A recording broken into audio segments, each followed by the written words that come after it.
Hey guys, today I'm in Vienna, the capital of Austria and one of the most beautiful cities in Europe.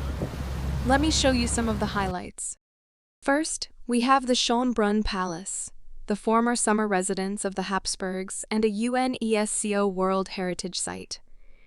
It has over 1,400 rooms and a stunning garden with fountains, statues, and a maze. Next, we have the Naschmarkt, the largest and most popular market in Vienna. Here you can find all kinds of food, from fresh fruits and vegetables to cheese, bread, spices, and sweets. You can also try some local specialties like schnitzel, strudel, and sachertorte. Finally, we have the Museumsquartier, one of the largest cultural complexes in the world.